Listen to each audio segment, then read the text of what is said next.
Cupid limited कल की video में हम लोगों ने डिस्कस किया था कि टेक्निकल पॉइंट ऑफ व्यू पे कूल डाउन होना कितना ज्यादा जरूरी होता है और 7 EMA पर बार बार बेच लेकर के क्यूपिड लिमिटेड में नया हाई लगातार बन रहा है। लेकिन दो सवाल जो इन्वेस्टर के हमेशा रहते हैं उसका यहाँ पर जवाब लेंगे और कोशिश करेंगे सभी चीजों को समझने की। दो कमेंट्स मैंने आप लोगों के लिए हैं, सभी कमेंट्स में से दो कमेंट्स मैंने आप लोगों के चूज करे हैं। पहला कमेंट ये आपके सामने है, सबको लेके डूबेगा ये क्यूपिड शेयर आई थिंक। ये एक व्यूअर का कमेंट है लास्ट वीडियो में। मैं कोशिश करूंगा आपको यहाँ पर दो प्रायोरिटी क्वेश्चन जो आप व्यूअर्स के थे पिछले 2-3 वीडियोस में क्यूपिड लिमिटेड से रिलेटेड, उनमें से दो इंपॉर्टेंट और सिमिलर क्वेश्चंस और कमेंट्स मैंने यहाँ पर स्क्रीन पर लिए हैं। ठीक है, पहला है सबको लेके डूबेगा ये क्यूपिड शेयर आई थिंक। इनका मतलब कि देखो क्या होता है ना, जब भी किसी शेयर में तेजी आती है, हमने एंट्री करी है या नहीं करी, कई बार हमको ऐसा लगता है कि अब ये डुबाएगा, रिटेलर का फंसाएगा, ये सब चीजें करेगा। आप लोगों के दिमाग में बहुत बार आती होगी ये चीज कि भैया अब रिटेलर को यहाँ पे फंसा देंगे, हल्की सी भी करेक्शन आएगी तो इन्वेस्टर के दिमाग में सबसे पहले यही चीज आती है। अब जब बात आती है कि सबको डुबाएगा, सबको लेके डूबेगा, यार देखो एक चीज बहुत ध्यान से समझना, सबको लेके डूबेगा तो इनमें वो लोग आ सकते हैं जिन्होंने अब फ्रेश एंट्रीज करनी स्टार्ट की है। ठीक है, अगर आप फ्रेश एंट्री कर रहे हो क्यूपिड लिमिटेड के अंदर तो वहां पर आपको कोशिश रहना चाहिए। वहां पर ये चीज पॉसिबल है कि सबको, यानी कि जो लोग फ्रेश एंट्रीज कर रहे हैं एक हायर लेवल पर, उनको दिक्कत यहां पर पहुंच सकती है, लेकिन जिन्होंने लोअर लेवल्स पर एंट्री कर रखी है उनके लिए दिक्कतें इतनी नहीं है।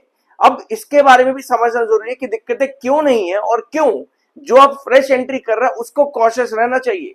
सिर्फ इतना कह देने से नहीं कि भैया हायर लेवल पर एंट्री करने से कॉशियस रहना जरूरी है, या फिर अब जो एंट्री कर रहे हो वो यहाँ पर वेट करना, ध्यान रखना, ये सब चीजें इतने से काफी नहीं होगा। हमको सब चीजों का प्रूफ लेना है। ठीक है, तो ये आप लोगों ने कमेंट देख लिया, मैंने इनको रिप्लाई भी किया था कि हाँ जिनका बन चुका है उनका बन गया है, ऐसा नहीं है कि सबको लेकर डूब जाएगा। जिन्हें ना बनाना था भाई वो क्यूपिड लिमिटेड तो बना चुके हैं, बहुत तगड़े रिटर्न कंपनी ने दिए। अब इसका सवाल हम यहाँ पर ले लेते हैं, एक बार सवाल का जवाब, सॉरी। ठीक है, सो पहली चीज आपकी आती है कि प्रेजेंट लेवल्स पर अभी आपको कॉशियस क्यों रहना चाहिए। उसके पीछे का रीजन है कि लॉन्ग टर्म एएसएम 1 के अंदर है। ऐसा नहीं है कि लॉन्ग टर्म एएसएम 1 में है तो रिटर्न्स नहीं दे पाएगा, बिल्कुल लॉन्ग टर्म एएसएम 1 में भी रन कर सकता है, उसमें कोई इशू नहीं है। लेकिन क्या होता है कि वहां पर आप बीटीएसटी या फिर T2T आपका चले जाता है, तो ऐसे सिचुएशन पर कई बार क्या होता है कि आपको तेजी मिलती है, फिर आप फंस जाते हो अगले सेशन में, क्योंकि उस तेजी का आप एग्जिट नहीं कर पाओगे, प्रॉफिट बुक आप नहीं कर सकते अगले ही सेशन में। तो इसी वजह से कई बार होता है कि लॉन्ग टर्म एएसएम 1 में आपको कॉशियस रहना चाहिए, यही चीज यहाँ पर होती है। ठीक है, लॉन्ग टर्म एएसएम 1 का यही सबसे बड़ा प्रॉब्लम रहता है। अदरवाइज लॉन्ग टर्म एएसएम 1 के अंदर होकर भी कंपनी ने 50 से 40 रुपए पर शेयर की तेजी दिखाई है, अगर आप लोगों को मालूम है ये चीज। ठीक है, तो लॉन्ग टर्म एएसएम 1 में भी तेजी आती है, ऐसा नहीं है, लेकिन बट कॉशियस रहना चाहिए, ये आपको मालूम होगा। ठीक है, टेक्निकल पॉइंट ऑफ व्यू पे दोनों ही आरएसआई एंड एमएफआई ये भी ओवरबोट पे हैं। तो 81.8 पर आपका एमएफआई, 86.6 पर, जो कि इंडिकेट करता है कि भैया टेक्निकली स्टॉक यहाँ पर बेरिश है, कभी भी पुल बैक आ सकता है, सेलिंग कभी भी यहाँ पर बन सकती है। लेकिन एक चीज और जरूरी होती है टेक्निकल पॉइंट ऑफ व्यू पे, वो ये समझना कि अगर आपके टेक्निकल्स 90s पर यानी कि और हायर जोन पर जाकर के हल्की सी करेक्शन के अंदर भी कूल डाउन हो रहे हैं और उस कूलिंग डाउन के अंदर आपका एमएफआई 90 से 80s और मिड 80s पर आ रहा है, तो भी ये टेक्निकली स्ट्रॉन्ग पॉइंट होता है कि हाँ स्टॉक अभी और रिटर्न्स देना चाहता है। होप ये पॉइंट आप लोगों ने मेरे बीएससी लिमिटेड के वीडियोस पर रेगुलरली अगर आप देखते हो बहुत डिटेल में समझा होगा। ठीक है, तो पहले कमेंट का आप लोगों को आई बिलीव कि यहाँ पर जवाब मिल चुका होगा। अब आते हैं सबसे बड़ा सवाल आप लोगों का, मेरे पास 127 के एवरेज पर 5887 है, क्या करें, होल्ड या फिर सोल्ड, मतलब कि इनको सेल बोलना चाहिए था, बट कोई बात नहीं। क्या करना चाहिए अगर आपने लोअर लेवल पर एंट्रीज करके रखी हुई है तो। ठीक है, अब इस सवाल का भी जवाब यहाँ पर ले लेते हैं कि हमको क्या करना चाहिए, होल्ड करके रखना चाहिए या फिर एग्जिट कर देना चाहिए। दो चीजें अभी हमने यहाँ पर देखी कि टेक्निकल और लॉन्ग टर्म एएसएम 1, जो कि इंडिकेट करती हैं कि अभी कॉशियस रहना चाहिए फ्रेश एंट्रीज के लिए। लेकिन जिन्होंने लोअर लेवल्स पर बाइंग करके रखी है वो यहाँ पर क्या करें, इसका सवाल और इसका जवाब कैसे यहाँ पर हमको मिलेगा। सबसे इंपॉर्टेंट ये है कि अगर आपकी एंट्रीज लोअर लेवल्स पर है तो पहले आप इस चीज का ध्यान दो कि आप कितने प्रॉफिट्स के लिए आए थे, क्योंकि कई बार क्या होता है हम अनइमेजिनेबल प्रॉफिट्स के लिए आते हैं। यहाँ पर हमारी एक पर्टिकुलर रेंज होती है कि 50% मिल जाए, 60 मिल जाए, 100 मिल जाए, और अगर हमको उतना मिल गया जितना हम सोच करके आए थे तो आई बिलीव कि आपको धीरे धीरे करके अपना प्रिंसिपल अमाउंट या कुछ परसेंटेज ऑफ प्रॉफिट बुक करना चाहिए। अगर आप एक पर्टिकुलर परसेंटेज ऑफ प्रॉफिट सोच करके आए थे तो आपको आई बिलीव ऐसा करना चाहिए। कि आपको थोड़ा सा अमाउंट निकालना चाहिए। ये अच्छी स्ट्रैटेजी होती है, लेकिन ये स्ट्रैटेजी कब काम आती है? स्पेशली तब जब आप एक हायर लेवल पर आ चुके हो ऑलरेडी, टेक्निकल्स भी बेरिश है और स्टॉक किसी सर्वेलेंस के अंदर है। ये स्ट्रैटेजी आपकी तब यूज होनी चाहिए, कुछ परसेंटेज आपको निकालना चाहिए। ये मतलब एक तरह से आप कह सकते हो मार्केट का फंडामेंटल रूल है, हर इन्वेस्टर इसी रूल को जो है अप्लाई करता है। लेकिन अब बात आती है कि आप किसी भी परसेंटेज के लिए नहीं आए थे, मतलब आपका कोई प्री डिटरमाइंड पॉइंट नहीं था कि मुझे इतना ही प्रॉफिट चाहिए। आप इसलिए आए थे कि भाई इररेगुलर प्रॉफिट्स भी अगर आपको मिल जाए काफी है, मतलब कि एक तरह से अनसर्टेन प्रॉफिट्स, मतलब जिसके लिए आपने सोचा नहीं था, जो मिल जाए भैया, मैं खुश हूं उस चीज के अंदर। ठीक है, मतलब कि आप एक तरह से कंपनी में इसलिए आए थे कि जो मिल रहा है कंपनी से हम लेकर के निकलेंगे आराम से, कोई दिक्कत नहीं है, करेक्शन भी आ रही है, कोई दिक्कत नहीं है। दैट मीन्स कि आप कंपनी के बिजनेस पर इन्वेस्ट कर रहे हो।